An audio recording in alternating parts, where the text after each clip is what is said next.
Okay, we're back again on Something Like That with NAV. How you doing? How you feeling?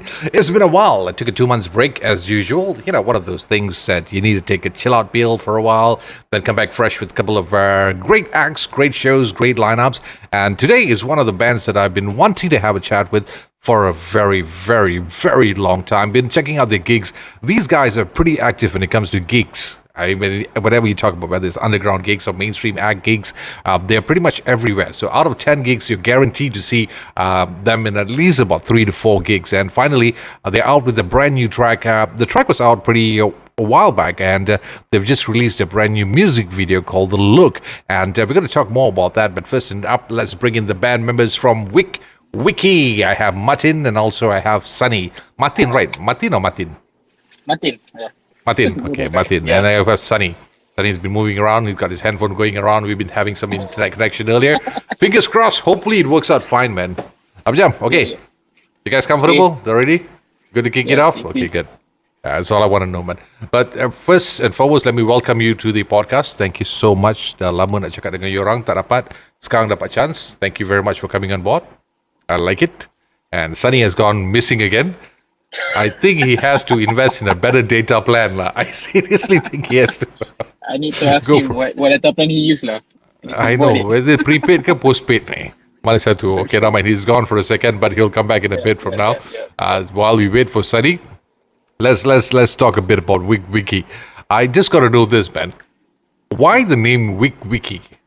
That's always. I think I've been in gigs. I've introduced you guys before.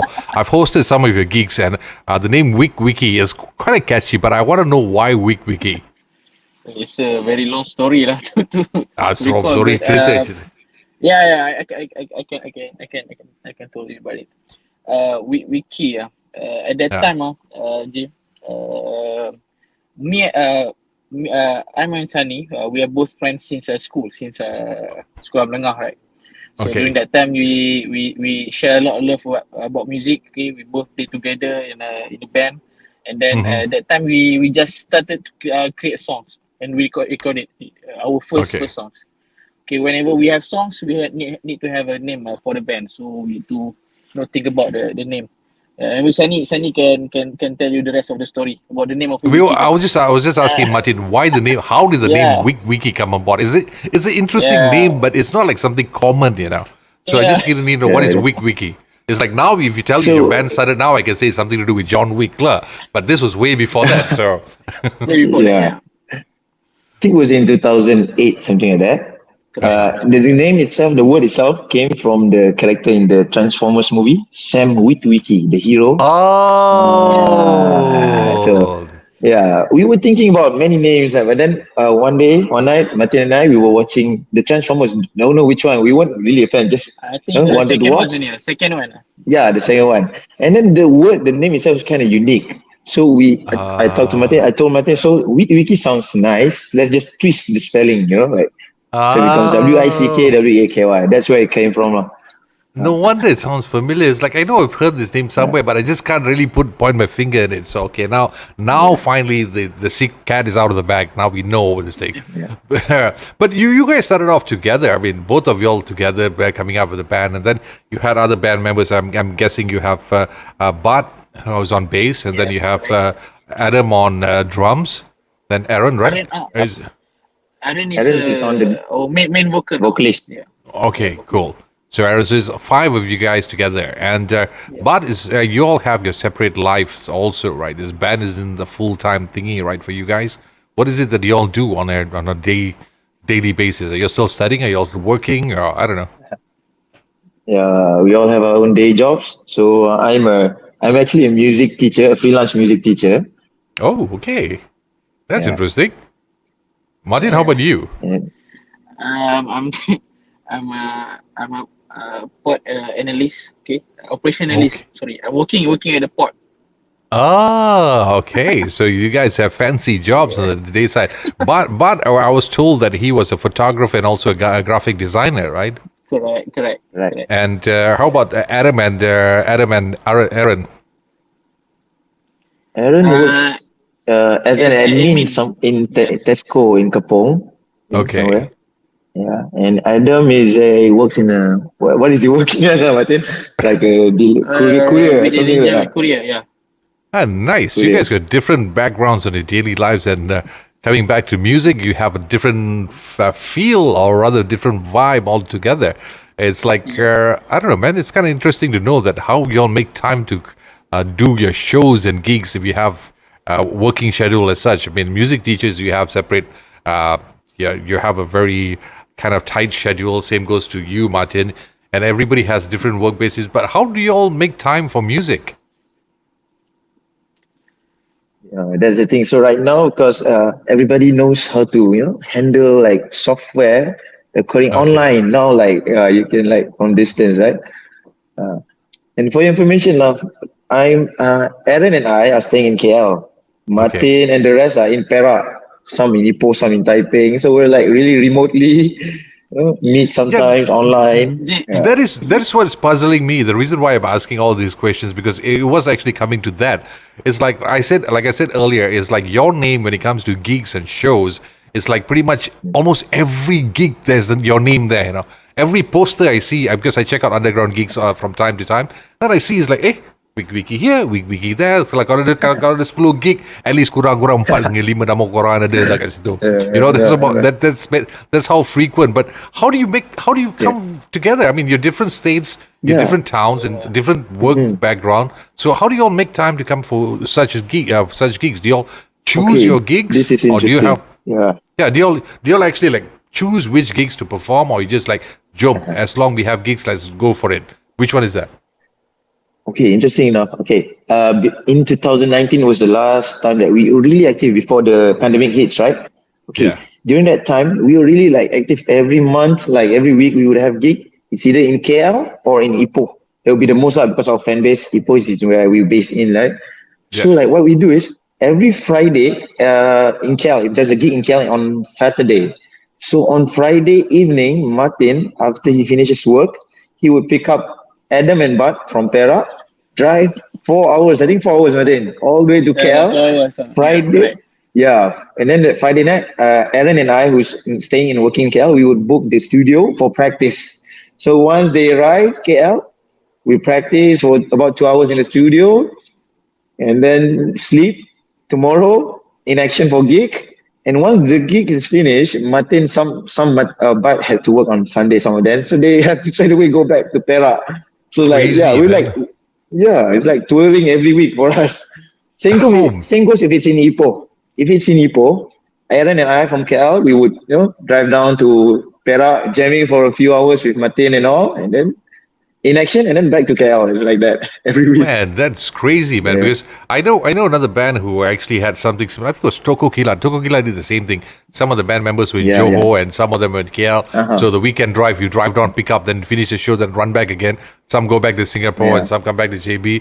But isn't Yeah. it taxing? Does gig pay well for you to actually do that? Because I don't know. I seriously don't know what's the market rate these days for gig. Are they still paying bands or not? But is it worth your time and your effort to do gigs like that on a regular basis? Martin, you want to say something? About the market, sometimes you get pay, sometimes not. Mostly token. So why do you do it? token. Why we do it? Because this is our dream to play it live since school. So the things that I think it's very not very interesting when you point out. Okay, I can see that very interesting also that we still are together for all these years. We are we have a different life, a different area we're living in, but still come together and play live. This is because I think all of us have the same passion about music and then want to play live. Okay, so we do it. Some part of it is because it's our passion, Okay. to play. Yeah, So that's one of the main motivation, I could say, correct. for you guys to do it. Because I was puzzled, like I said earlier, you guys been on from since 2008. You've been doing so many gigs, and now you tell me you're from different parts of the states, and how getting together is not a really. I mean, if you're on a practical side, if you're talking about dollars and cents, it's not really worth it. But it's nice. It's nice as I could say. if you have fans who really love your music, I think this is considered a bonus for them. At least no letdown. Tak payah tunggu lama-lama. Somehow or other, you can find WICKWEAKY performing here and there. And well, talking about your music, you are categorized as a punk pop rock band. Was it punk rock or pop rock or which? How do they categorize WICKWEAKY? Yeah, Saniy. Pop punk alternative. For me, pop punk alternative. What I can say about our music right now. Yeah. Pop punk alternative. Okay, that's a nice way of putting it. And in terms of writing songs, who's responsible of writing most of the songs down here?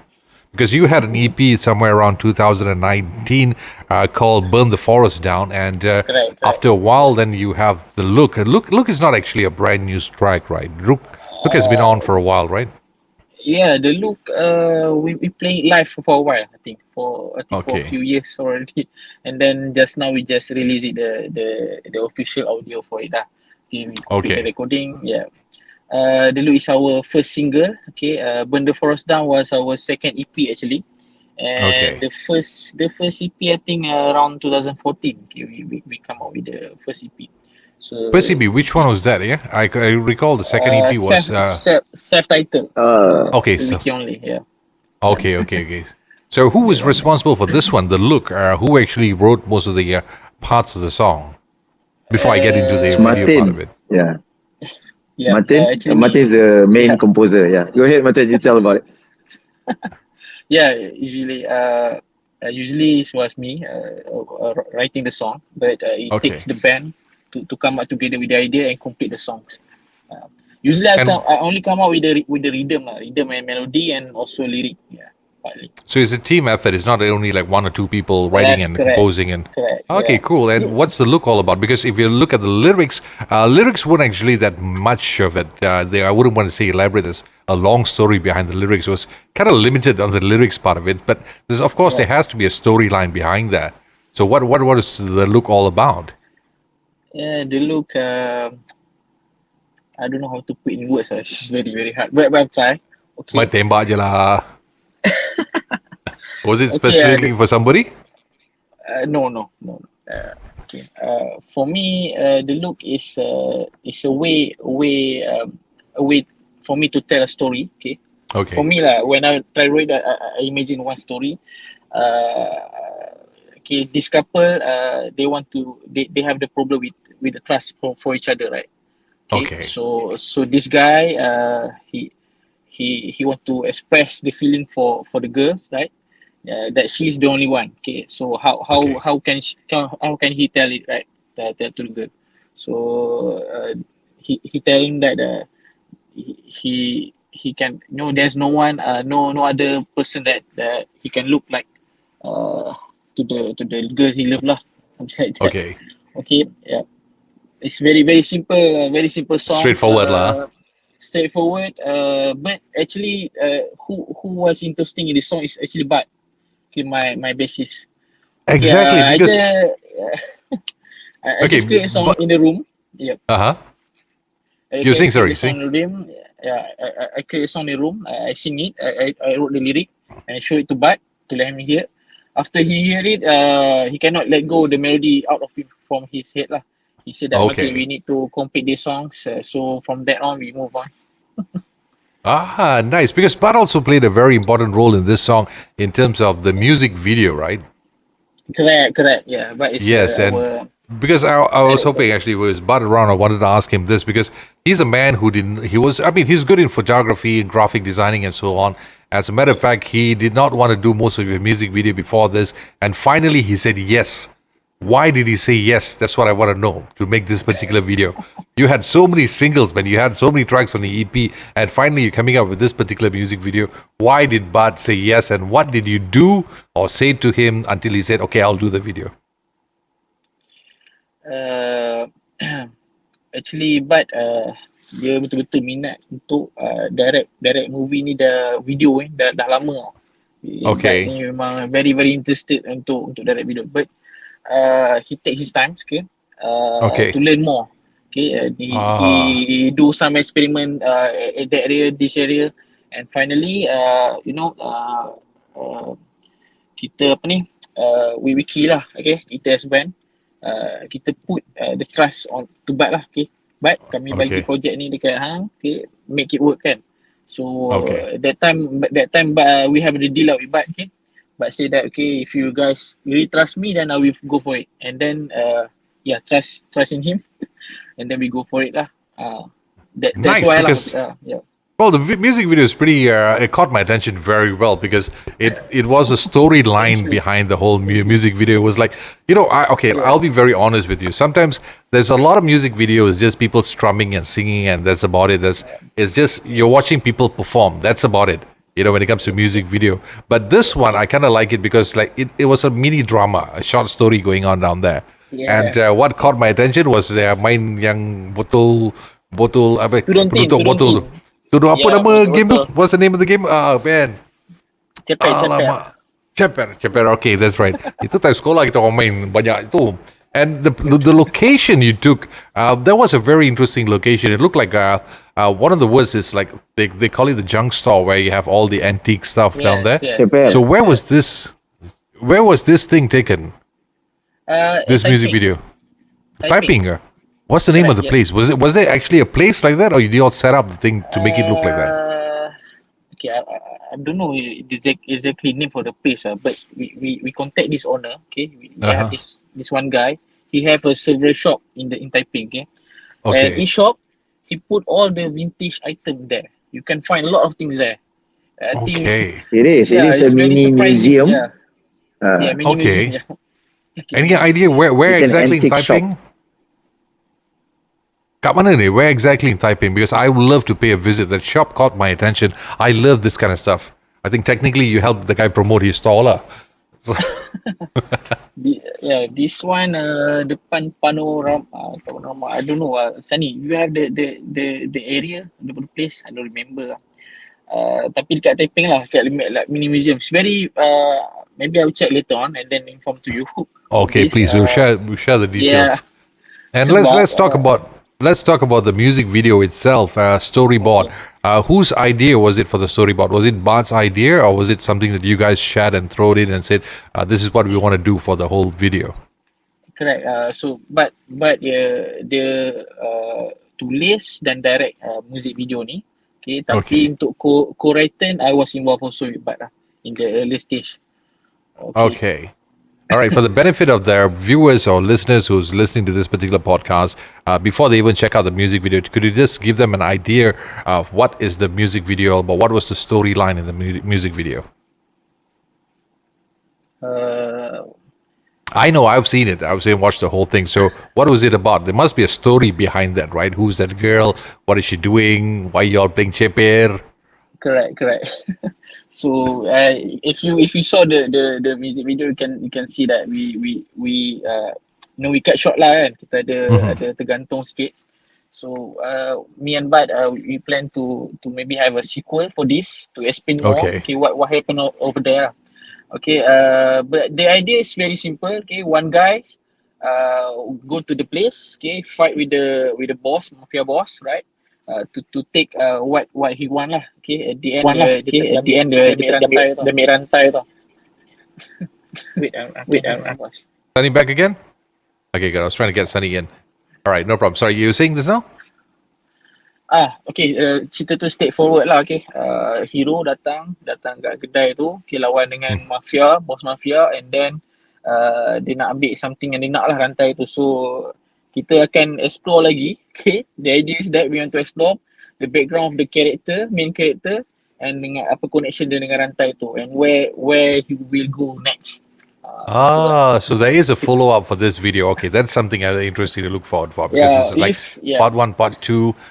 Who did this kind of music video? I know there's people look forward. There's always an anticipation to follow up. So I'm guessing, okay, this is for the look. In the next part 2 video.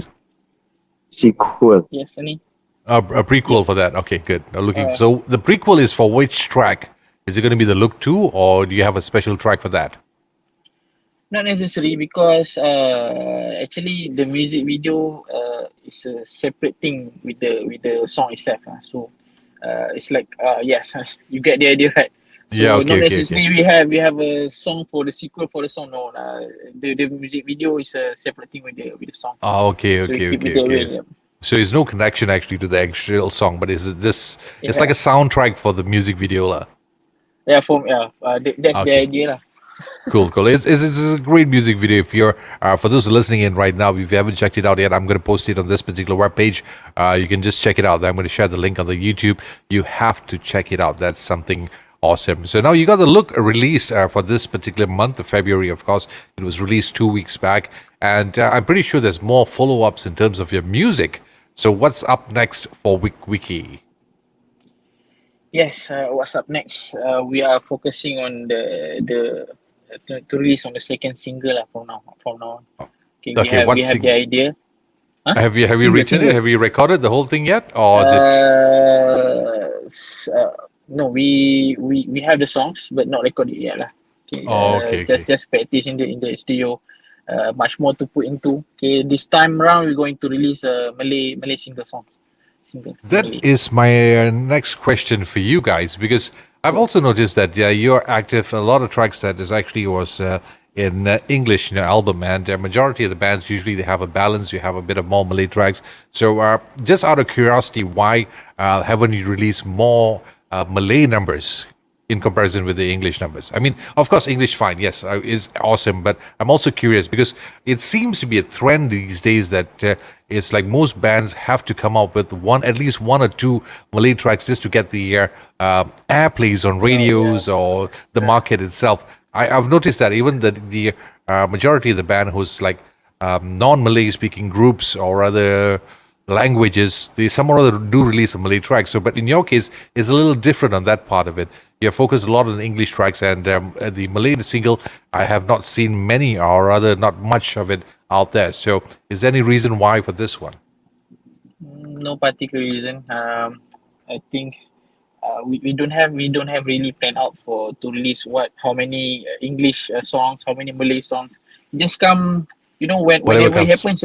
Yeah, whatever comes, it comes. So no particular reason. And both language have a different crowd, right? So and then same crowd as well. So okay, cool. There's no. But out of curiosity, writing these songs, which is easier for you? Writing it in Bahasa Malaysia, or is it writing in English? Which comes easier for you? Because I know one thing for sure, when it comes to Bahasa Malaysia, you got to come with some ayat power, You just can't simply just write something. You got to come up with ayat bunga, all must be there for a band. So it's not an easy task. So which one is easier for you, to write it in English or to write it in Bahasa? I think both are hard. Yeah, really? Yeah. For English song, sometimes need to find the correct word to express, right? Sometimes tak sampai kan. But for English song mainly, I will refer to Saniy. Okay, mostly we co-written together about the lyrics, and then we come out the material. As for Malay, sometimes for me, I love to write a easy, straightforward lyric. I don't like to put too much reference. Kita tak faham kan. So untuk Malay songs kadang-kadang tu nak cari melodi lah, nak cari rhythm tu memang bagi saya susah. Tapi bila dapat tu memang betul-betul seronok. Nice. Because I'm always curious. I've noticed, like I've been on the airwaves before. I've been playing songs and there's tracks, and I've noticed recently the trend has changed very much. It's like all the English artists, all of a sudden they come up with one Malay track and going on, because I understand they want to capture the majority of the mass market. That's why they do it. So, but why do they do it on a personal level? I have no idea. Whether it's really effective for their fan base, that's another question on that part also. Yeah, actually, it's a good question. Actually, before the look release, I showed these songs to Aaron, right? So Aaron is our main vocal. Yeah, actually he's sing the songs. So Aaron did tell me that, Matin, can we release this in Malay? Matin, can we release this in Malay? So I said that we try, but first let discuss with the song. Okay, I show him the lyric, I show him the melody. After that, he thinks back again and said, I think we stick with this version first. We stick with this version first.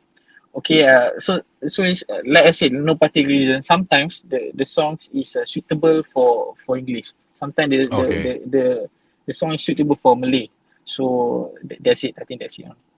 Okay, that's just a good explanation because I'm always puzzled on that part. And in terms of shows and gigs, Saniy, are you still connected with this? Are you still missing? You can hear us, right? Yeah, I'm Okay, here. good. Yeah, you can Okay. hear it. All right. Yeah, okay, good. This is to double check because I don't see your face, so I was wondering whether you're still around with this or not. But cool. In terms of shows and gigs, pandemic has really messed things up royally big time for a lot of you guys. A lot of shows have been put on hold, and now that a lot of bands are coming back, they're excited that some gigs are still open and so on. But how is it for you guys? Are you all like, you feel safe doing shows, or you just want to hold back, give it a bit more time before you come back out on full swing? What is it like for you guys? Because I've seen bands, Yes. I've spoken to some of the bands, they were a bit cautious as much as they were excited to go and perform. But at the same time, it's not going to be the same because you have a lot of restrictions, a lot of SOPs. You can't have a big crowd. So the feel is not the same as what it used to be. Like, and in a normal day, you can have a place packed with about 200 people and so on. And now you just can't go more than 100 or 50 people. So it does dampen the environment of the gigs itself. So is that the same case for you guys? Do you feel that way, or you just like tak peduli lah, jom belasah je? Which one is it for you guys? WICKWEAKY. As for us, so far for the past 2 years, we have been involved in like online gigs. Yeah, and Okay. then currently, and since the cases are, but there have been organizers inviting us for physical gigs since we released the look. But at the moment, we haven't been. You could say we are the ones that are cautious a bit, not because of that, Okay. because most of us are already worried about, because some of us already have families and babies, and True. and our stories are, like I said, we all travel from other states to come to physical gigs and then go back home, right? So like, it's not. No, we haven't find the worth of, we wouldn't want to Okay. travel 4 hours to KL and then come back home positive, so we wouldn't want that to happen. Yeah, So it'd I be know. tedious what comes I could after imagine, that. man. I get invited to a lot of gigs So recently just to cover them. yeah, I have that same fears, like takut juga lah. You go fun, come back home positive. It's not about the getting the virus. It's just that the inconvenience it is. for that whole week. You can't do anything. You're locked down and all. Yeah, Ah, the post effect after that, the tedious part. I So know. we've been But holding a lot so far. You just have plannings on online stuff. Yeah. okay. So, but how long do you plan to hold back? Uh, we haven't actually thought about that, but we have plannings on releasing all those online stuff. So like for currently, just the YouTube stuff, and then maybe a few weeks time from now, we release it in digital streaming, Spotify, Okay. Apple Music, and all other stuff. Yeah. Oh, cool. And you also have your merchandises going on because you guys are not just about gigs and music. You're also businessmen who come up with their T-shirts and so on, right? You have this WICKWEAKY Famzy store or something. How's that business coming along? Yes, indeed. Yes, it is. Yeah, it has been really, really great to me. Like, we're all indie bands. Just now you did ask about how the pay like for gigs and stuff. So Yeah. actually, being an independent band, so it teaches me a lot. For me personally, I try to manage the financial of the band. Okay. I try to the payments from live shows, the profits we get from our merch sales, and the merch has been really, really good. The reception has been really good. Okay, good. At least it's one of the nicest way your fans can actually support you. Apart from your music, it also merchandises. I was browsing through the store. I saw the face mask and all. I think that's the only thing that can fit me lah. Untuk badan I baju sampai sekarang, none of you band ever considered about plus size people. Orang badan besar semua orang tak beli baju, tak buat baju lah. Plus size. You have to ask from the I saw your supplier. t-shirt. I loved all your t-shirts, and then I saw the sizes like alamak, potong steam lah this one. I cannot fit, man. I beli baju you nampak je singlet nanti. Anyway, before I wrap things up, I just curious. Recently, there's been a lot of issues about live bands performing. The issues they have, kick-starting back, jump-starting back, and so on. You guys have been performing for a very, very long time, right? You've been since from 2008.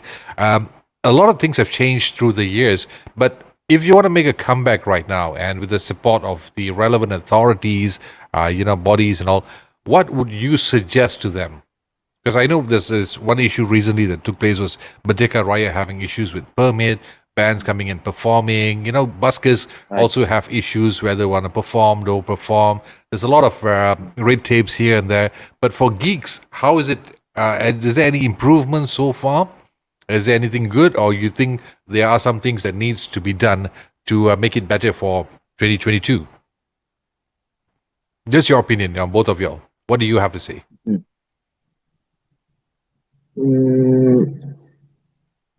I think, I don't know how to say about the authority, right, about the recent case of the Merdeka Raya case, because they get confused of pub and clubs and everything, right? Yes. But but the gig scene, like I've seen, it's been really active. Organizers been organizing and inviting. I just think that we should. It's hard to tell because the recent gig as well, I heard that they really take good care of the SOP and everything, self-check all of the audience who came and everything, but still there's positive cases and all. Yeah. So I'm not sure about the Merdeka Raya because we're unknown whether it's a pub or the premise. Yeah. I'm not No, sure. what I also wanted to know is because your thoughts on how to improve the gig scene right now, because it's pretty much stagnant. I watched a lot of gigs. It has been the same pattern, same style. In terms of developing the gig itself, you guys are experienced. Why I'm asking you this is because you guys are very experienced in gigs. You have done so many shows. I think you can plus more than 100 shows, in fact. So what can we do to improve it? That's what I need to know from WICKWEAKY. Because you guys have been in band competitions, performing underground gigs. What do you think that we need to improve it more? Okay, for me, I think as a band outside of KL, we wish if gigs or bands could be more like how do you say, like open and mix up to any genre, any language, like we talk about Malay and English songs, bands, right? Any more variations or varieties, like genres and bands, and also from outside of Kerala. So to me that Matin, band KL je lah. KL, or sometimes like crony, like that. Matin, what do you think? Pendapat Matin. Sama macam Saniy kot. Saniy ingat tak last gig kita main kat Ipoh yang kita ada mix very a lot of genre in the one gig, Saniy? Ingat tak yang kita main dekat Ipoh tu? Lupa nama gig tu kan. Tapi that's for me lah, that's one the best gig that I ever had for years lah. That gig. When you mix the genre, right? Stage shift. Yeah, stage shift, correct, Saniy. All the bands are very, very, very, very good, very, very tight. All the bands is very great. The crowd there enjoy every bands, sebelum ni kan kadang-kadang kalau macam kita pergi certain genre kan, dia orang akan tengok band ni orang nak tengok kan, dan dia orang akan turun kan, macam tu kan, turun bawah kan, betul tak, habis lepas tu naik balik kan, band baru tak dengar kan, turun bawah balik kan. Tapi this time lah kan, semua band memang everybody stayed stay sampai habis. That's one I think you talk about improvement, right? I want to have that kind of gig every time lah. Okay, mixed genre gigs lah, instead of just focusing on one particular genre. That's a brilliant idea. That's a very interesting idea. So you don't people who come and visit, they have a variety. They can check out different styles of music being performed, right? That's nice. But how's the gig scenes in Perak? I mean, I've seen a lot of things going on in satellite Ipoh. Is Ipoh still active with the gigs scene? Or is it because every time I hear gigs, it's like every single time I go on social media, it's all KL. I hardly see much gigs on other states. Is that happening anywhere? Ipoh have many kind of venue, right, Saniy?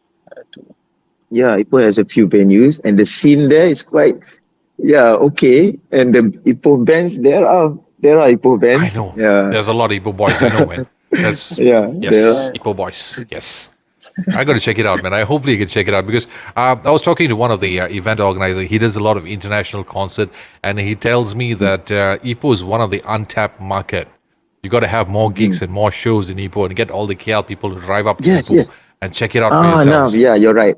Yeah, now can I say something? Yeah, since you mentioned Yes, yes. you asked Yes, about please. Ipoh. Okay, so what I noticed is like Ipoh scene when we we have do like make connection with a lot some KL bands. So when they want to come tour to Ipoh, Perak, they would invite us or something. But when they organize it in Ipoh, this our friend told us like when they play in Ipoh, the fans, the crowds are all from KL who come down to Ipoh. Where are the Ipoh boys? So like, so this makes me what the Perak boys don't know about the KL bands, and same goes like us for Perak bands. Like the KL bands don't know much about us, so that's why we try to go to KL, play shows in KL. Like I think communication likewise, breakdown lah.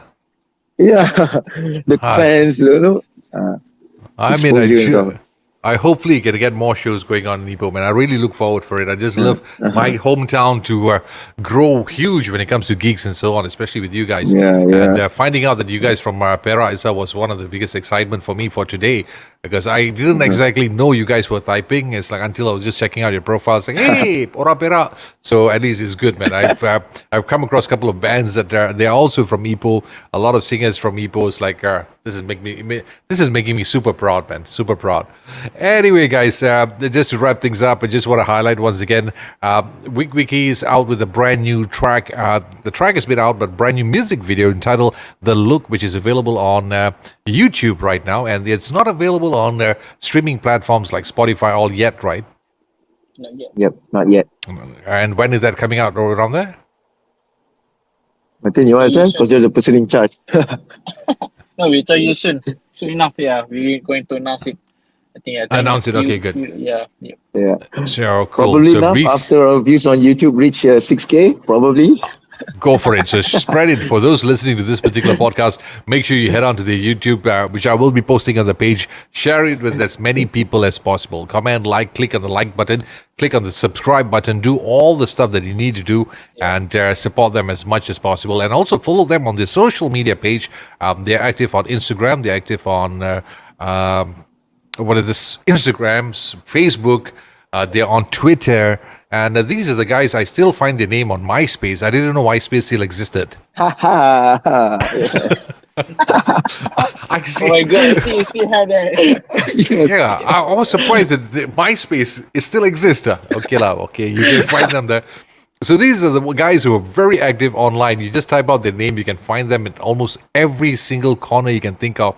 Reverb Nation, SoundCloud. They are very, very active. Who's the mastermind behind that, man? The online side of it. Who's the mastermind behind it? I got to know. I got to learn a thing or two from you guys.